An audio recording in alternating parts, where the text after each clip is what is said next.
এখন সূরা ফাতিহার প্রথম শব্দটি মুসলিমরা সব সময় ব্যবহার করেন, সব সময়। ওই শব্দটা কি? আলহামদুলিল্লাহ। আমরা এটা ব্যবহার করি আমাদের দৈনন্দিন কথাবার্তায়, একে অপরের সাথে সাক্ষাতের সময়। আপনি কাউকে জিজ্ঞেস করলেন আপনার কি অবস্থা, প্রথম যে কথাটি বেরিয়ে আসে আলহামদুলিল্লাহ, আলহামদুলিল্লাহ, তাই না? এমনকি আপনি কারোর সাথে কথা থামিয়ে দেওয়ার জন্য এটা ব্যবহার করেন। ঠিক আছে, আলহামদুলিল্লাহ, আলহামদুলিল্লাহ। তো আমরা এটা বিভিন্ন মজার ক্ষেত্রেও ব্যবহার করি, কিন্তু আপনি জানেন এই প্রথম শব্দটির দিকে আমরা একটু বেশি মনোযোগ দিতে চাই। একটা ব্যাপার হলো, আমি এই ভাষার একজন ছাত্র। শুধুমাত্র আল্লাহ তাআলা কি বলেছেন তা নয়, বরং কিভাবে বলেছেন এবং আর কিভাবে এটা বলা যায়। তো আমাকে শুরু করতে দিন একটা ছোট অনুশীলনের মাধ্যমে, এবং আমি আপনাদের থেকে একটু জোরে উত্তর আশা করছি। আপনারা এর আগে আলহামদুলিল্লাহি রাব্বিল আলামিনের কি অনুবাদ করেছেন বলার চেষ্টা করুন। বলুন, বলুন। সমস্ত প্রশংসা আল্লাহর জন্য, এছাড়া অন্য কিছু? ধন্যবাদ তোমাকে আল্লাহ। এটা খুবই মজার অনুবাদ। ধন্যবাদ তোমাকে আল্লাহ। এটা আমাকে আমার শাশুড়ির কথা মনে করিয়ে দেয়, কারণ একসময় তিনি এত খুশি ছিলেন যে তিনি বলে ফেললেন জাযাকাল্লাহ আল্লাহ। অনেক অনুবাদ বলে সমস্ত প্রশংসা আল্লাহর জন্য, ধন্যবাদ আল্লাহকে, তাই না? কিন্তু আজকে আমি কিছু দিয়ে শুরু করব। হামদ শব্দের অর্থ আরবি ভাষায় দুইটা জিনিস বোঝায়, এবং আমি চাই আপনারা সবাই এটা মনে রাখবেন। হামদ বোঝায় দুইটা জিনিস। এর প্রথম মানে হলো আসসানা, যার অর্থ প্রশংসা, প্রশংসা। দ্বিতীয়টি হলো ধন্যবাদ। প্রশংসা এবং ধন্যবাদ এগুলো দুটি ভিন্ন জিনিস, তারা একরকম নয়, তারা একরকম নয়। প্রথমে যে আলোচনা আমি আপনাদের সাথে করব তা হলো প্রশংসা এবং ধন্যবাদের মাঝে পার্থক্য কোথায়। প্রথমত আমি চাই এটা আপনাদের এবং আমাকেও স্মরণ করাতে। আপনি রাস্তা দিয়ে হাঁটছেন, এমন সময় আপনি খুবই সুন্দর একটি গাড়ি দেখলেন, আপনি তখন কি করেন? প্রশংসা না ধন্যবাদ দেন? আশা করি আপনি এটাকে ধন্যবাদ দেন না। যেমন আপনি গাড়িটির কাছে যে হুডের উপর হাত চাপিয়ে বলেন না যে তোমাকে ধন্যবাদ BMW, আপনি সেটা করেন না। আপনি বলেন চমৎকার গাড়ি, আপনি প্রশংসা করেন। প্রশংসা একটা ভিন্ন বিষয়। এখন উদাহরণস্বরূপ আপনি এমন কারো বাসায় গেলেন যার মাত্রই বাচ্চা হয়েছে। যদিও আমার ব্যক্তিগত মতামত হলো সদ্যজাত বাচ্চা দেখতে বয়স্ক লোকের মতো, কিন্তু আপনি যাবেন এবং সুন্দরভাবে বলবেন খুব সুন্দর, ওয়াও খুব সুন্দর, খুব সুন্দর। যদিও তাকে দেখতে অদ্ভুত লাগে কিংবা ডাইনোসরের মতো। আমি এটা বলতে পারি, আমার 6টা বাচ্চা আছে, আমার একটুও লজ্জা লাগে না। যাই হোক, আপনি একটি পরিবারের কাছে যান এবং বলেন কি চমৎকার বাচ্চা। আপনি এখন কি করলেন? আপনি কি প্রশংসা করলেন না ধন্যবাদ দিলেন? প্রশংসা করলেন। আপনি বাচ্চাটাকে ধন্যবাদ দেন না, আপনি এর প্রশংসা করেন। আপনি যখন কোনো খেলা দেখেন এবং একজন ভালো খেলোয়াড় দেখেন, আপনি তার প্রশংসা করেন, ওয়াও অসাধারণ। আপনি সেই খেলোয়াড়কে ধন্যবাদ দেন না, আপনি তার প্রশংসা করেন। বুঝা গেল? কিন্তু ধন্যবাদ দেয়া সম্পূর্ণ ভিন্ন। আপনি তখনই কাউকে ধন্যবাদ দেন যখন কেউ আপনার জন্য কিছু করে, যখন কেউ আপনার জন্য কিছু করে।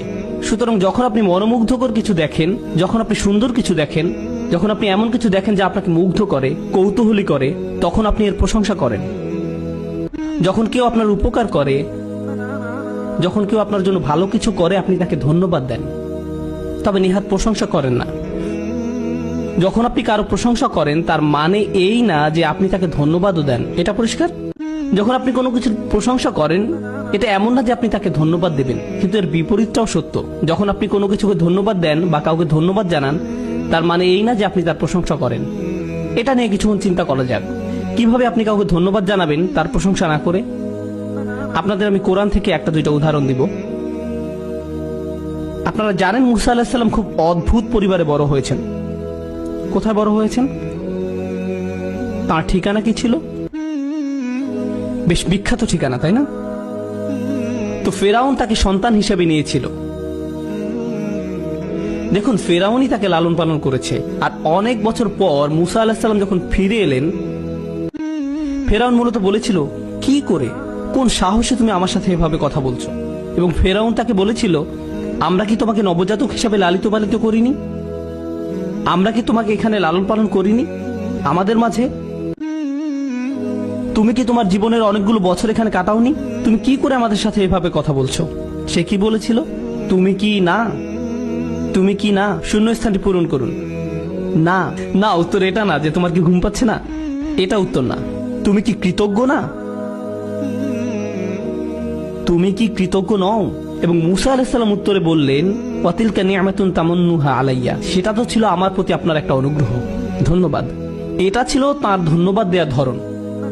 অন্যভাবে বললে ফেরাউন কখনোই প্রশংসিত হবে না, না কোনো নবী প্রশংসা করবেন, না কোনো মুসলিম প্রশংসা করবেন। কিন্তু যখন সে কারো প্রতি অনুগ্রহ করে তখন সে কি প্রাপ্য? ধন্যবাদ প্রাপ্য। প্রশংসা ছাড়াও ধন্যবাদ জানানো সম্ভব। কুরআন মাতা পিতার অধিকারের কথা বলে। মাতা পিতারা এটা জানেন, কারণ এটা নিয়ে সবসময় কথা বলেন। কুরআন পিতামাতার অধিকারের কথা বলে, আর পিতামাতা সম্পর্কে আল্লাহ বলেন, কৃতজ্ঞ হও আমার প্রতি ও তোমার পিতামাতার প্রতি। তোমার বাবা মা যদি তোমাকে শিরক করতে বাধ্য করে, শিরক তো খুবই খারাপ, আমার মনে হয় না এর থেকে খারাপ কিছু হতে পারে। তোমার বাবা মা যদি তোমাকে শিরক করতে বলে তাদের কথা শুনবে না, কিন্তু আয়াতের শুরুতেই বলছেন তবুও তাদের প্রতি কৃতজ্ঞ হতে হবে। তাহলে তারা যদি শিরক করে আপনি কি তার প্রশংসা করবেন? আপনি প্রশংসা করবেন না। কিন্তু যেহেতু তারা আপনার বাবা মা, আপনি কি করবেন? ধন্যবাদ দিবেন। তবুও তাদের ধন্যবাদ দিবেন। ইব্রাহিম আলাইহিস সালামের কথা ভাবুন, তিনি তার বাবার কাজটার প্রশংসা করতেন না, কিন্তু তবুও তিনি কৃতজ্ঞ ছিলেন, তাই না? তাই আমি বলতে চাচ্ছি আপনাদের সাথে প্রথম কথা হবে আল হামদ নিয়ে। সূরা ফাতিহাতে হামদ মানে দুইটা বিষয়, আপনারা কি সেগুলো বলতে পারেন? প্রশংসা এবং কৃতজ্ঞতা। এবং এই দুটোই কি একই নাকি ভিন্ন? ভিন্ন। আর আপনি চাইলে কৃতজ্ঞ না হয়েও প্রশংসা করতে পারবেন, আবার প্রশংসা না করেও কৃতজ্ঞ হতে পারেন। এখন চলুন দেখি আল্লাহ রাব্বুল আলামিন আলহামদুলিল্লাহতে কি বলছেন। আল্লাহ বলছেন প্রশংসা আল্লাহর জন্যই। তিনি এটাও বলছেন কৃতজ্ঞতাও আল্লাহর জন্য, এবং তিনি যে কোনো একটার কথা বলছেন না। যদি আরবিতে বলে আল মাদহু লিল্লাহ, এর অর্থ দাঁড়ায় প্রশংসা আল্লাহর জন্য। অনুবাদ ঠিকই আছে, কারণ মাদ অর্থ শুধু প্রশংসা, প্রশংসা। যদি বলা হয় আশ-শুকরু লিল্লাহ, যদি এমন বলা হয় তবে এর অর্থ এটা মানতে সমস্যা নেই, আল্লাহর জন্য কৃতজ্ঞতা, আল্লাহর জন্য কৃতজ্ঞতা। কিন্তু আল্লাহ বলছেন আলহামদুলিল্লাহ, এর অর্থ একই সাথে দুটোই। তাহলে আলহামদুলিল্লাহ কিভাবে ভালো? আসলে এটা ভালো কয়েকটা কারণে। প্রথমত, যখন আপনি কোনো কিছুর প্রশংসা করেন সেটা আসলে নাও হতে পারে। ধরুন আপনি খুব দ্রুত গাড়ি চালাচ্ছেন, পুলিশ অফিসার আপনাকে থামালেন, তাকে দেখেই আপনি বললেন চমৎকার হেড, আজকে তোমাকে অসাধারণ লাগছে। আপনি তার প্রশংসা করছেন, কিন্তু আসলে করছেন না। আপনি আশা করছেন আপনাকে যেন টিকিট না ধরায়, এটাই তো, তাই না? অথবা তরুণদের মধ্যে হয়তো কেউ খুব খারাপ রিপোর্ট কার্ড পেল, তারপর বাড়িতে গেলে আর বলল, আম্মা রান্না তো আজ খুব মজার হয়েছে, অথচ তিনি এখনো রান্নাই করেন। আপনি প্রশংসা করছেন, কিন্তু সেটা খাঁটি নয়। প্রশংসা মিথ্যেও হতে পারে।